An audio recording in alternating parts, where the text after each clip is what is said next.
Part of the ways of restoring honor in this country and restoring ethics is very simple.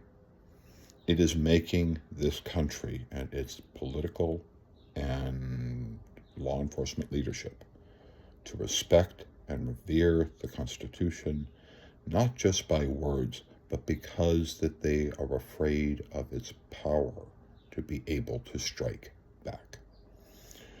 Right now, our country has sent at least 250 people into a gulag in El Salvador without due process, claiming that they broke other kinds of laws without allowing them to face their accuser, which is your Fourth Amendment right, and their Sixth Amendment right that deals with cruel and unusual punishment, and as well as having bail.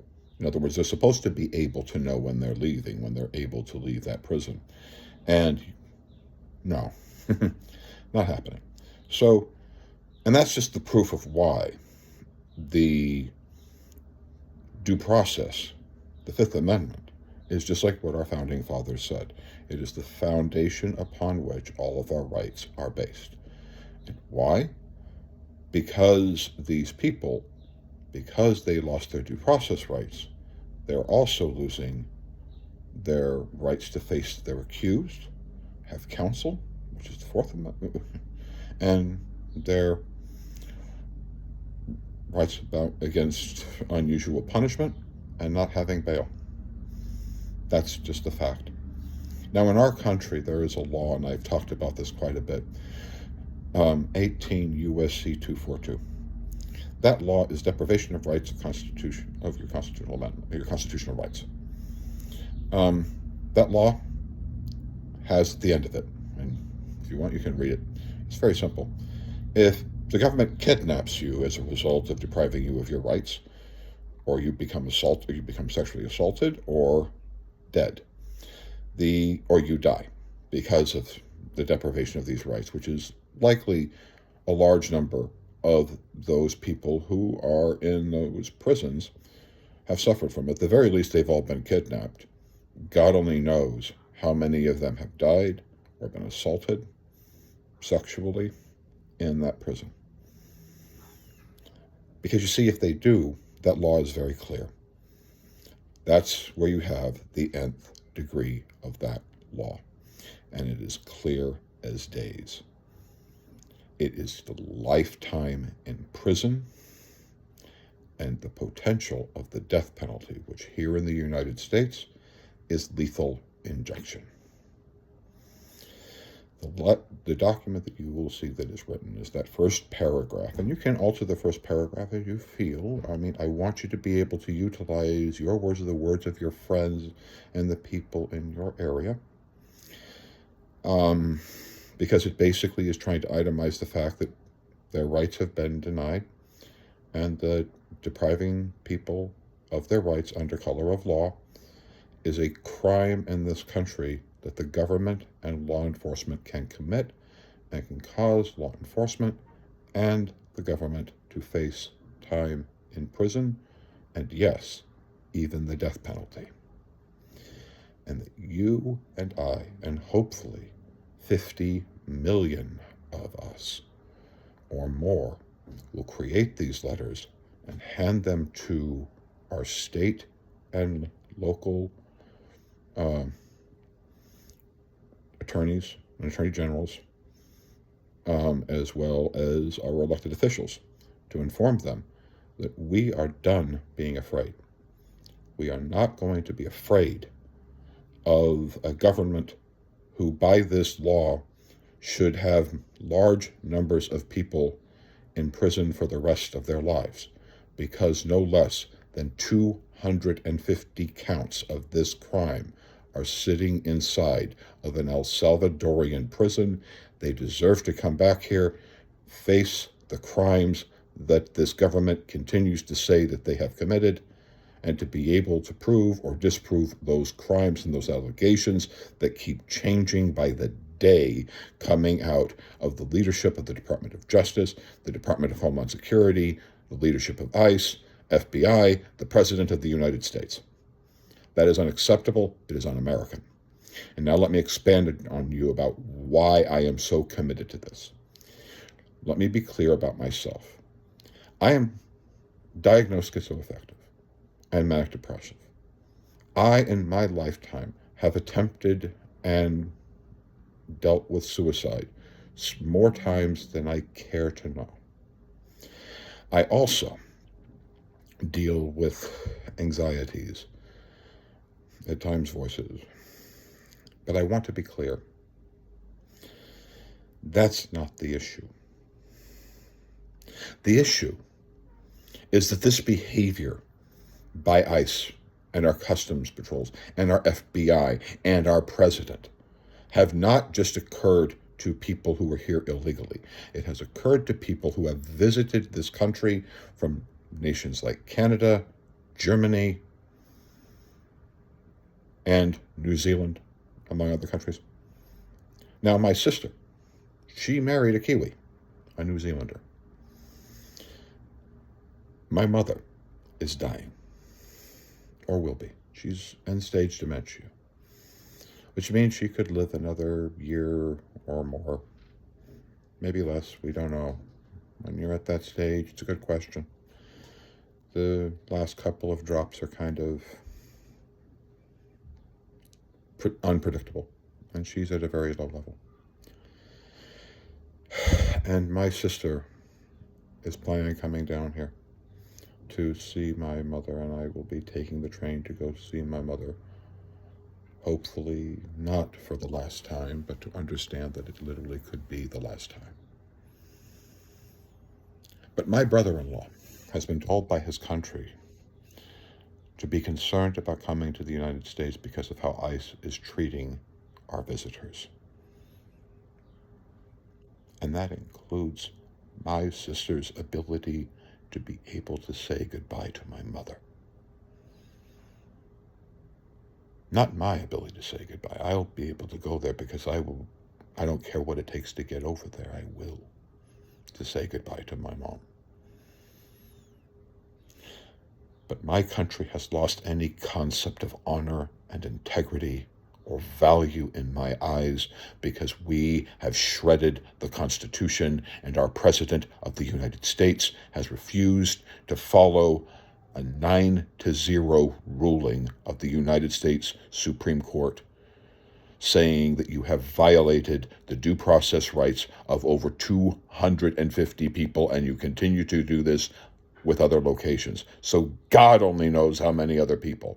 So let me be clear as I understand the law, and it's pretty kind of simple. Each and every one of those people is one charge. That's 250 charges of crimes that could potentially face things like the death penalty. And as far as I am concerned, if this president and this government and Tom Bondi and all these other motherfuckers refuse to adhere to the Constitution and fear the law, then they will fear the law that we will bring to them. We will bring it to them fully lawfully, because our city district attorneys, where these people were grabbed, can file those criminal cases against 18 U.S.C. 242. The same with our state's attorneys generals. There are state and local laws of that exact equivalent, because 18 U.S.C. 242 inside of your state is the law that puts cops potentially in prison if they do things that are unconstitutional, if they start depriving your rights. It doesn't put necessarily them in prison sometimes. Sometimes it's just like the little slaps on the wrist, like, accidentally grabbing you and holding you for a couple of hours too long, or a day too long in a holding cell than what you're supposed to be, or screwing up with your Miranda rights and all that stuff. That's the law and its related state and local equivalents. It's the law that is not supposed to punish cops. 18242 and its state and local equivalents are not about punishing cops. It's about calling cops to be the best of who they are, of being the amazing people that they are supposed to be. But that amazement is supposed to be found in staying inside of the four walls of the Constitution. That's how you hold honor. You hold honor by compelling and creating laws like 18 U.S.C. 242 that doesn't require people to call on a Second Amendment remedy, that is the furthest thing that you need to do with 18 U.S.C. 242, because 18 U.S.C. 242 is very clear. You don't need a Second Amendment remedy to deal with a government official that has crossed the line way too far. Because 18 U.S.C. 242 says that person will have their last bed will be strapped to a gurney while they will be injected until they fall asleep for the last time. You don't need a gun. You just need the rule of law that makes our Constitution an anti-tyranny, anti-Nazi, anti-king tool. Because it's true, the Constitution is just nothing much more than a piece of paper. That's true. But under 18 U.S.C. 242, it is a fucking wild animal that will tear the throat out of anyone who truly defies it and makes it and excuses it to commit actions that lead to the death of individuals or detention in other countries. In other words, if the Nazis did this, and this law existed during Nazi Germany, the Nazis would have never been able to get to the level that they did, because the Nazis would have been executed just, well before Kristallnacht, like during the boycott of Jewish businesses. It would have ended them. We can do this. And all that we have to do is get the documents signed by your friends and your family, put in the hands of your local elected officials, your local prosecutors and attorneys generals, and also to any federal elected officials, your local federal elected officials, for them to understand this very simple truth. We are done being afraid when the law of this country says the people that are doing this type of behavior should be in prison for the rest of their life or be sitting in death row counting the days to the last nap that they will take on that gurney for the last time their eyes will ever close. In this country, the Constitution has teeth.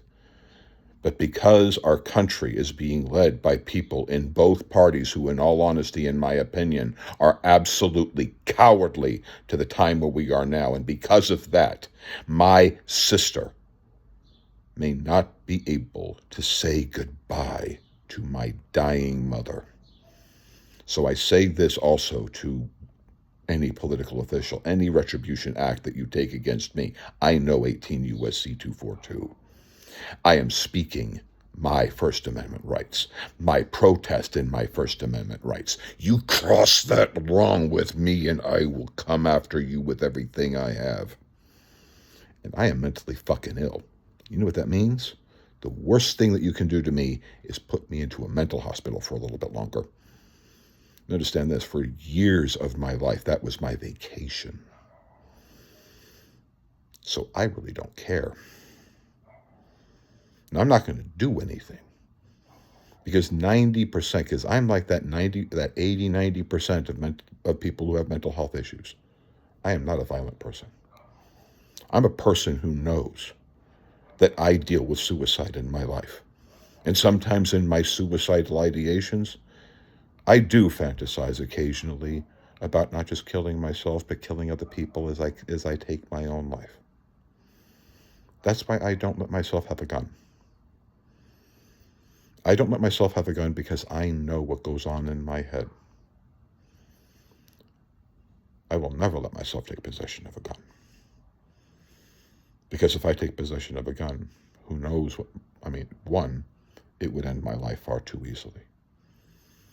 But that's why I'm asking you guys to be able to sign these letters and to get these letters out to yourselves. Because there are people like me that are out there.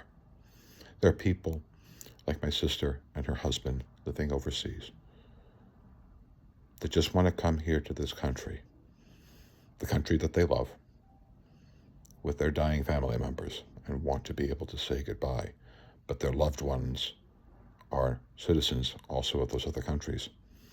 And those countries are nervous about sending their people here because their people will be harassed by ICE at airports and being detained for weeks or without rational reason. And our nation's law enforcement are not grabbing a hold of those TSA agents or those ICE agents that are holding those visitors to our country and basically telling them, you cannot deprive those visitors due process rights. You're not allowed to. And if you ever do that again, one day, us, the local cops, will come to your office inside of the airport, and we'll put handcuffs on a couple of you to just let you know that you will obey the constitutional rights of the people that are coming here, so that the cops can realize that one of the things that they are sometimes supposed to enforce is the Constitution itself against other law enforcement agencies on behalf of the citizens that are in their district. Sometimes great cops have to tell other law enforcement agents, you must follow the Constitution even if it's inconvenient. And the reason why you got to do that is because we are honorable in this country. We are honorable and we are great, but that greatness depends on us being lovers of the Constitution. Even when all that we want to do as law enforcement agents is beat the holy believing Jesus out of the child molester asshole that we know that with 2-3 minutes alone in a dark room, you'll get the damn confession out of him. But you don't do that. Why? Because your badge is about the Constitution. Your badge, at some times in our history, has been the swamp itself. But for you to be able to know that the swamp gets drained every time a law enforcement officer rises above the desire to go into the swamp. So I am asking law enforcement, and I am asking you as American people who believe in the Constitution, to get this letter signed by your friends and family and your neighbors, to put your own words to it. And let's have a civics debate, a civics discussion about the constitutional limitations of this government and how it is we as Americans can band together to say that the government's rights must be limited by that of the Constitution. And I don't care if it's right, left, center. I don't care if they're here legally or illegally. They get the rights afforded to them under the Constitution. And if you can't do that, then we have no problem taking law enforcement agents or government officials that kill in the name of the Constitution or that kidnap hundreds of people in the name of the Constitution. We don't care if that puts you in prison for the rest of your natural life. And for those of us who support the death penalty, we will gladly sit there and watch you die as we tip back, all kinds of drinks and meat and laugh at you on your death. Because this is America, and the Constitution is everything. The Constitution is always above party, because people sometimes just want to be able to say goodbye to their parents when they die. And the Constitution and people who actively defy the Constitution prevent people from being able to say goodbye. Thank you.